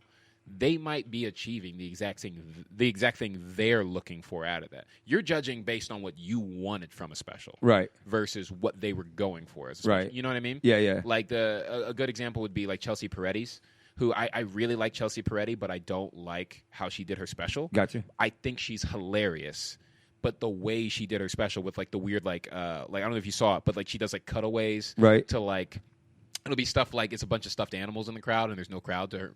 And I got you. Sometimes the crowd will just be doing nothing, and you could tell like that's not what was happening in that moment. Right. Me personally, I didn't like that because I felt like it took away from like the feel of this is broke live. it up, yeah. Right, she tried but to I still overproduce think it. she's amazing. That's just a creative choice that I particularly wasn't a fan of. It kind of took me out of it, you know. But I would still watch another special of hers, you know, and I would just hope she would do something more what I want. It's like being a fan of like a music artist, like and then they come out with an album of not doing the thing you love about it, and you're like, oh man, dude, that's not what I was expecting at all.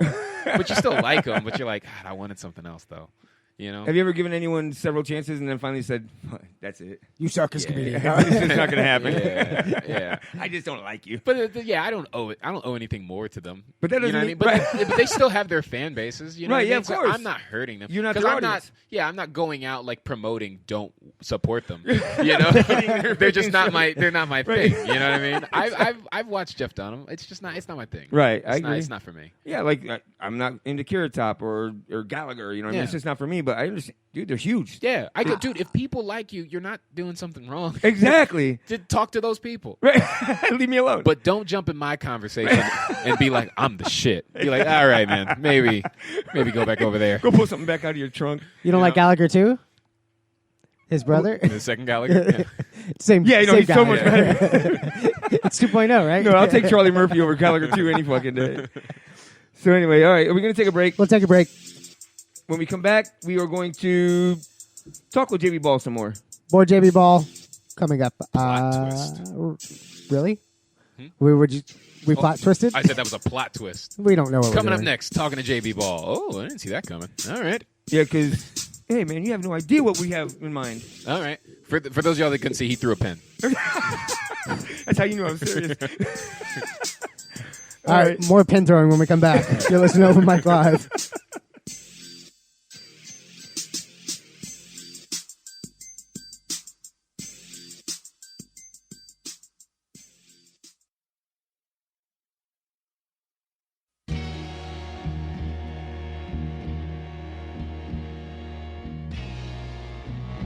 Ladies and gentlemen, this is Jared Waters, and you're rocking with the best live internet show, Open Mic Live. Best in the Bay.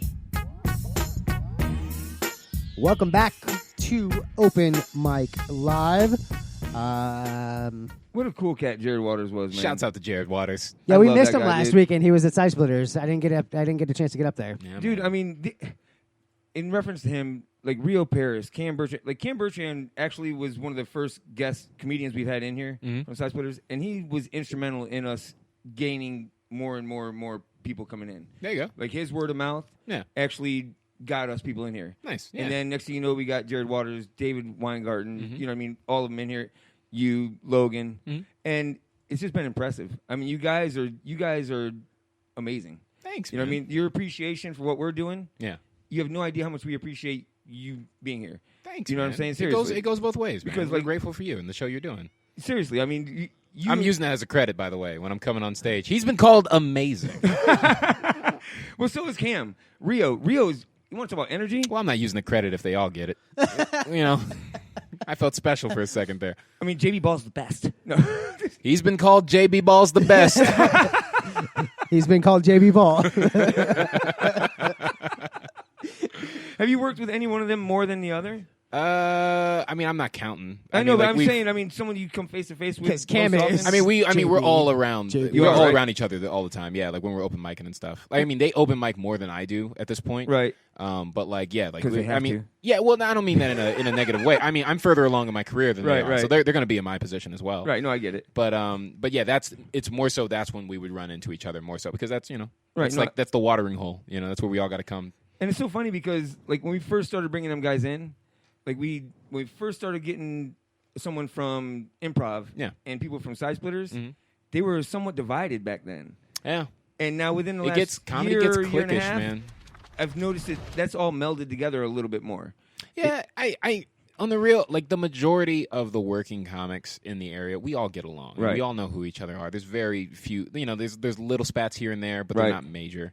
You know what I mean? No one's really holding grudges like that. Oh, no, it's not about grudges with the Yeah. comics. It was more about the venues. Like, I forget who it was, who the first improv guy that we had in here. But, like, it was like they didn't want him to cross-promote. Yeah, It seemed like the improv and Side Splitters didn't want to cross-promote with each other. Yeah, And I mean, it well, seems like that's broken down a little I mean, bit. they're at the end of the day, they're competition. You Right, know? they They're are. two businesses in the same market offering essentially the same product, Right. or two versions of the same product. And Right. you got to choose which one do you prefer more, if you do prefer one more. So, like, I get it. It is Right. what it is. You prefer, like, as the person who's performing, you prefer the feud not to exist. But, Right. but business is business. But between you guys, it's all good. It's a family. Yeah, it's all Right? good. Yeah. Seriously. Yeah, we talk all the time. Do you? No, yeah. I was texting Cam while we were talking. Yeah. Oh, what did you say? Why didn't you warn me about this shit? No, I wasn't saying that. We were. Cam was comparing a friend of ours, a white guy, to another white guy who he looks nothing like. I was you. letting Cam know how racist he was. See, I'm going to ask him who that shit was. They all next look week. alike. So, like, before we went to break, we were talking about people that, they're doing things, and then when you come and see the next one, Yeah. Give them another chance. But has there ever been, like, a joke that you thought should have killed, Yeah. and it didn't? Yeah. Absolutely. And how long? Every did you- single joke. No.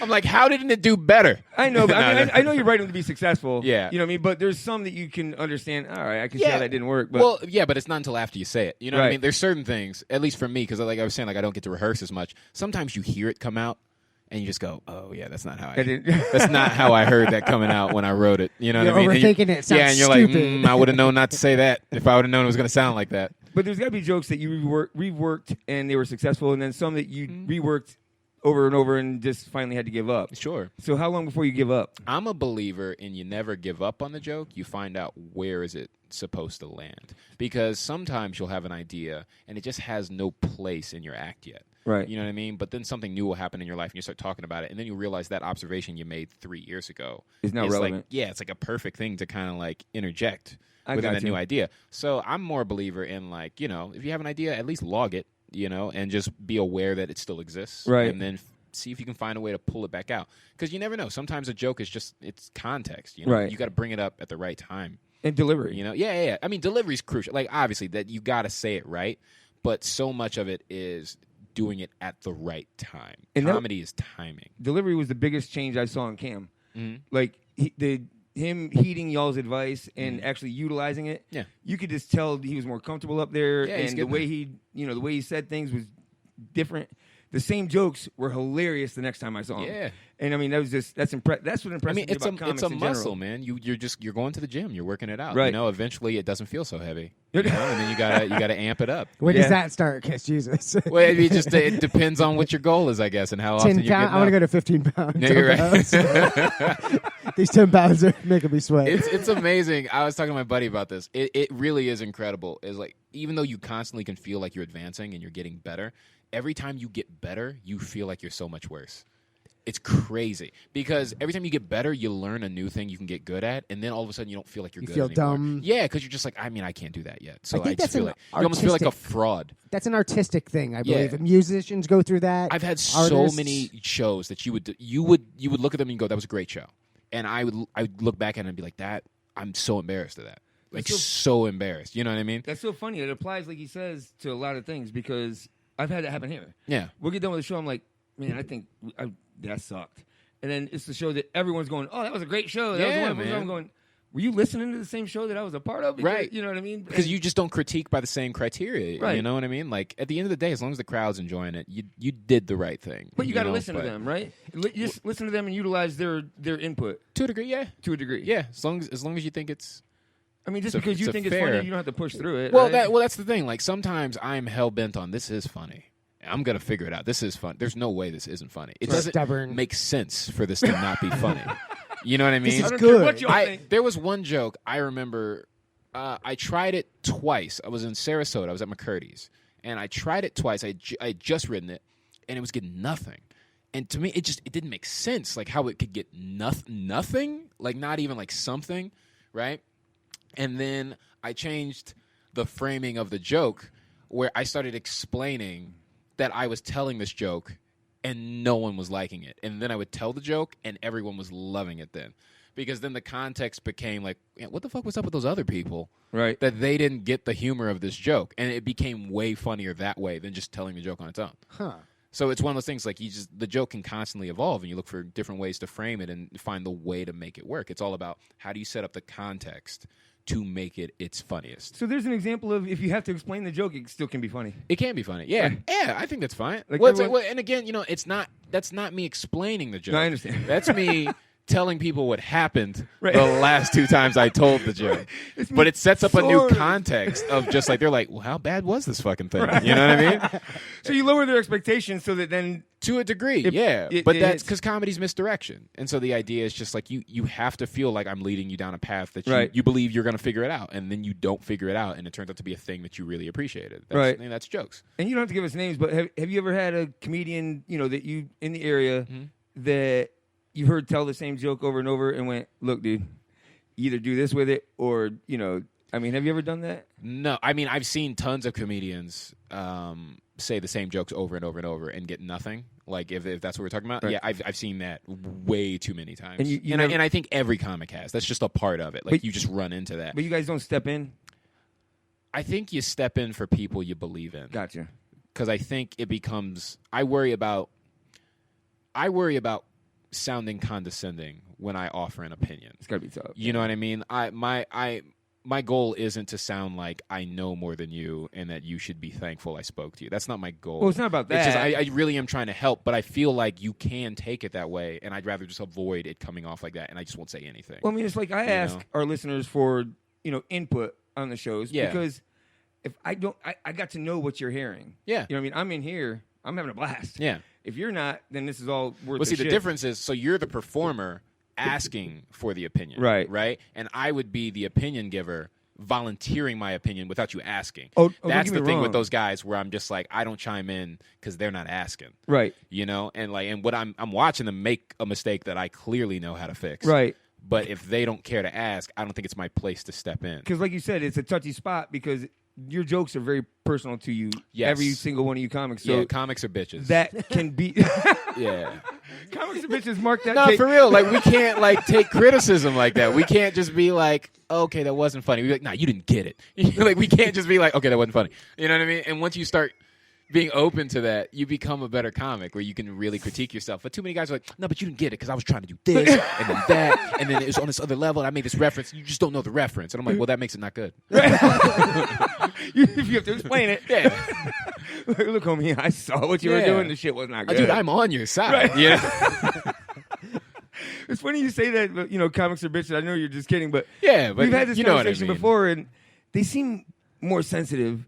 And They're- I always they're go, very sensitive. you're a fucking comic. You know what's really funny You should is not be taking things to heart. We as comics, we talk about, and this may be too grand a statement. I don't want it to come off the wrong way, but I do think there's something funny or ironic about how we'll talk about crowd members being too sensitive about our subject matter, but then when you critique our subject matter, we're so sensitive about the subject matter. You know what I mean?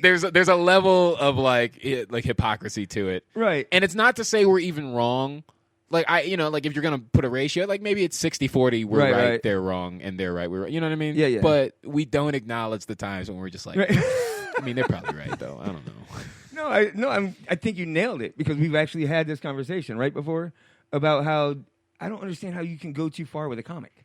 Yeah. Like you said, that's part of comedy. Yeah, is going too far sometimes. You know well, I think it's your job to push the border, whatever Right. that threshold is of like appropriate and inappropriate, like where because you're trying to dance on the threshold of talking about things that typically would make us uncomfortable. Right. Those become the funniest jokes. Right. When you can talk about something that you didn't think you could laugh about, and then you find out you're laughing about it. Those are the best bringing jokes. out the humility. Yes. So it's crazy to me when people go like they don't like dark comedy. I'm just like, dude, first off, he's joking. You know for a fact he's joking, and he's letting you laugh about something that you've never gotten to laugh about. Right. You know what I mean? Like, to me, he's giving you a gift. He's going, here, man, I know you don't know how to find death funny, so here's something that you can, when death comes up, you can just kind of have a chuckle. And it's okay. Other people do it. And it's okay, yeah, and that's the thing. This isn't coming from a malicious place. That's the thing that people forget. It's not coming from a place of malice. This isn't personal. Yeah. This is a freaking joke. But jokes. but it is wild to me that some people can't suspend disbelief to Correct. that. Just like I was saying, like you can be a good movie watcher, you can be a good comedy watcher. That is Right. a thing. There are clearly better comedy fans than others. That I is agree. a clear skill. I agree with that. You know, like when we went to the rooftop comedy, the last one here. Yeah. Kyle Ruse. Yeah. That cat's got some on the border. Oh, he's edgy. Yeah. Comedy. Kyle's great though. He's funny. Yeah. Oh no, he's hilarious. Yeah. I mean, I absolutely love him. He's Yeah. perfect for me. Yeah. But like, I could see people in a crowd going, "I can't believe he just said that about his Exactly, kid." You know yeah. what I mean? Well, It's like, even Steve Miller during one of the crumpled napkin events, I love he Steve. went straight towards the child porn thing and like, Yeah. what the hell? Yeah. But it was hilarious. It was good funny for him. Yes. Yeah. Right. Exactly. But it was definitely a line. That's what I wanted Steve to do. Yeah. Did you ever do any of those crumpled napkins? I did the first two. Did you? And then after that, I was done. Yeah, because I'm not that into improv. No? and I got tired of losing a mat. You know, I just it was more that. Actually, when we went to Steve Miller one, We got did, the golden and pussy. I think we saw you at both of them. Yeah. And it was funny because the first one, they were just whatever they picked, they would give you. Yeah. And then the second one, Law was like, "Yeah, let me give you something a He little was bit kinda better." like, yeah. yeah, because NASCAR. I think you had NASCAR. Did I? I don't even remember. Yeah, what I had. you knew nothing about NASCAR. Yeah, I don't. Come on, man. I see you got Jeff Gordon stuff here, who's like the only race car driver I could recognize not in a NASCAR outfit. Is That would what be they're Love called? Burns NASCAR outfits. Yes. Okay. Uniforms. Okay.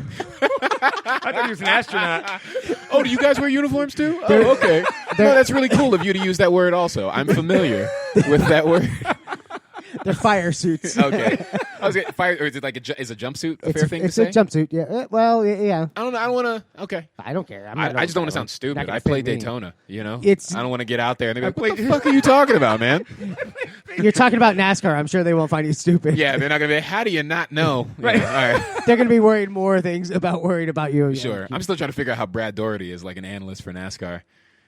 You know Brad Doherty? No. Brad Doherty was a basketball player. He played with Michael Jordan at the University of North Carolina, then made it to the NBA, played with the Cavaliers, and now he is one of ESPN's analysts for NASCAR. Oh, I don't watch ESPN. I think he has stake in one of the teams. Like I think he owns a team. I think he's that would make got sense. to. I was going to say because but he's also 6'10". I also want to throw that out there. 6'10" black man with a high top who played in the NBA and he's invested in NASCAR.